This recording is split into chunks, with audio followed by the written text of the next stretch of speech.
देख रहे हैं राजस्थान समाचार।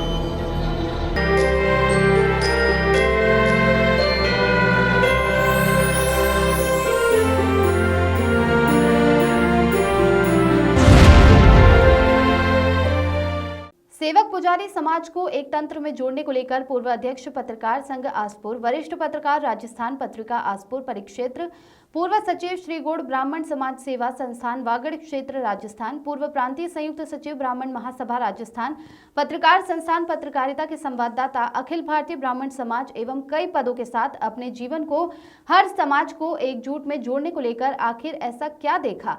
आसपुर की पावन धरा दो जोड़ों की शादी को लेकर हर क्षेत्र में आगे रहने वाले श्रीमान देवराम मेहता ने पुजारी समाज को क्या संदेश दिया, सुनिए उनकी जुबान से।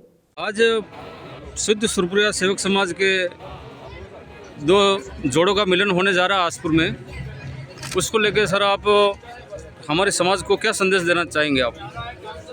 बहुत बढ़िया बात है, इससे श्रेष्ठ कोई हो ही नहीं सकता। आज सबसे बड़ी जरूरत है ब्राह्मण समाज के जितने भी अपने फिरके हैं उनको एक मंच पे आने की ज़रूरत है। आज वहाँ एकीकृत ब्राह्मण समाज की अपन बात कर रहे हैं और दूसरी ओर से कोई 15वीं शताब्दी को लेकर सारा ये समाज में विघटन करता है। ये ऐसा नहीं होना चाहिए। समाज एक होना चाहिए, सारे समाज एक है, चाहे धुलेविया सेवक समाज हो, चाहे सुरपुरिया सेवक समाज हो, चाहे दूसरे ब्राह्मण समाज के अपने सारे तबके हो। उन सबको एक मंच पर आना पड़ेगा और एक मंच पे नहीं आएंगे तो आने वाले समय में काम नहीं चलेगा। आज आप देख रहे हैं कि सबसे बड़ी जाति अपनी ब्राह्मण समाज है। हिंदुस्तान में 24 करोड़ अकेले ब्राह्मण है और जो सबसे बड़ी जाति है। और अपन कमजोर इसलिए पड़ रहे हैं कि अपन सारे एक नहीं है, बटे हुए अलग समाज। सेवक समाज में भी दो फिरके हुए, कोई धुलेविया सेवक है, सुरपुरिया सेवक। ये क्या होता है? एक सेवक मतलब एक, और सेवक मतलब सबसे बड़ा ब्राह्मण सेवक है। वो इसलिए कि वो भगवान का प्रतिनिधि है। भगवान की पूजा करने का अधिकार सबसे पहले उसके मिला है। जब तक वो मंदिर के पट नहीं खोलेंगे, भगवान के तिलक नहीं लगाएंगे, कोई दर्शन नहीं कर सकता। इससे बड़ा और क्या श्रेष्ठ चाहिए? आप सबसे अगर कोई प्रथम ब्राह्मण है तो वो सेवक है। इसलिए हमको हमारी जो समाज की मर्यादा है उसका पालन करना। ब्रह्म जानाति च ब्राह्मण। आप सब ब्रह्म को जानने वाले और भगवान के पास बैठने वाले हो, भगवान के प्रतिनिधि हो। इतना होने के बाद भी कुछ ऐसे दकियानुसी विचारधारा लेकर लोग आज चल रहे हैं कि नहीं साहब ये तो उस जाति के नहीं, ये तो उस जाति के। कहते कम से कम एक जात तो एक जाजम पर आए, उसकी आवश्यकता है। आज देख रहे हैं हमारे समाज की लड़कियां दूसरे अन्य बिरादरी ब्राह्मण के अलावा दिगर में शादियां कर रहे हैं। कई शहरों में जाकर देखो तो उससे तो अच्छा कम से कम ये अपना है कि अपन सब एक जाजम पर आकर बैठे, एक बात करें। ये दकियानुसी विचारधारा को छोड़ना पड़ेगा। सारे ब्राह्मण समाज को एक मंच पर आना पड़ेगा। आने वाले समय में इसके लिए प्रयास भी चल रहा है। विप्र फाउंडेशन चल रहा है, अखिल भारतीय ब्राह्मण महासभा चल रहा है। उसमें सबसे प्रथम नाम सेवक समाज का आता है और वो इसलिए आता है कि सबसे बड़ा ब्राह्मण सेवक है, क्योंकि आज भी वो भगवान की पूजा पर तिलक से जुड़ा हुआ है। बहुत सारे ने तो अपना कर्मकांड भी छोड़ दिया है। कई तो बीजू ब्राह्मण बनकर रह गए, जनेऊ धारण नहीं करते।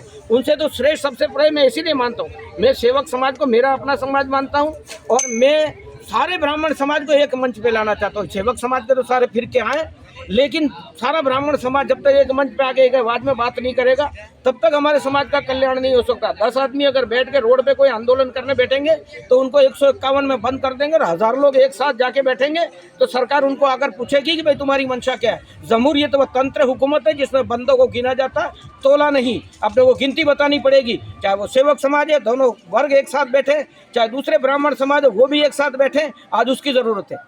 ऐसा नहीं कि इन्होंने उसमें शादी कर दी तो हम इनके यहाँ जाएंगे नहीं, इन पे जुर्माना कर देंगे नहीं। अरे ये किसने अधिकार दिए? तानाशाही आपके पास कहाँ से आए इतने सारे अधिकार? ये कैसे हो रहा? हमारे प्रेस क्लब में एक वीडियो वायरल हो रहा था। उस वीडियो को देखकर भी मुझे तो ऐसा लगा कि आज भी वो 15वीं शताब्दी में जी रहे। आप सबको मैं यही आह्वान करता हूँ कि एक मंच के नीचे पर आइए और हम सब एक साथ होकर काम करेंगे। हमारी एकता को दिखाना पड़ेगा।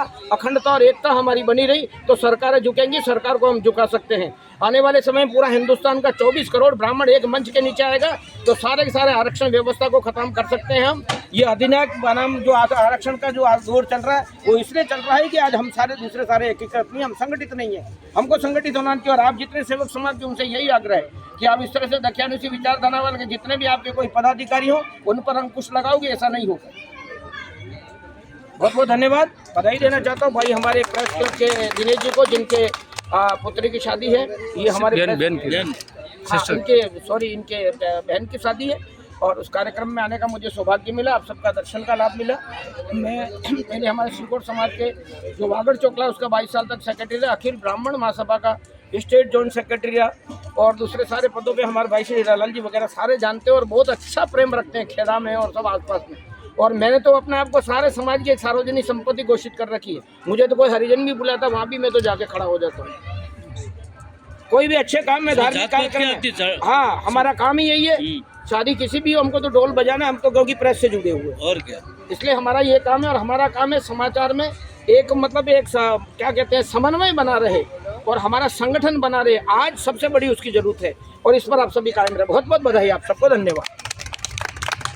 अब हर खबर पर रहेगी हमारी नजर। चैनल की हर खबर को सबसे पहले पाने के लिए fast public live news channel को सब्सक्राइब करें, लाइक करें, शेयर करें और हाँ, बेल आइकन पर क्लिक करना ना भूलें।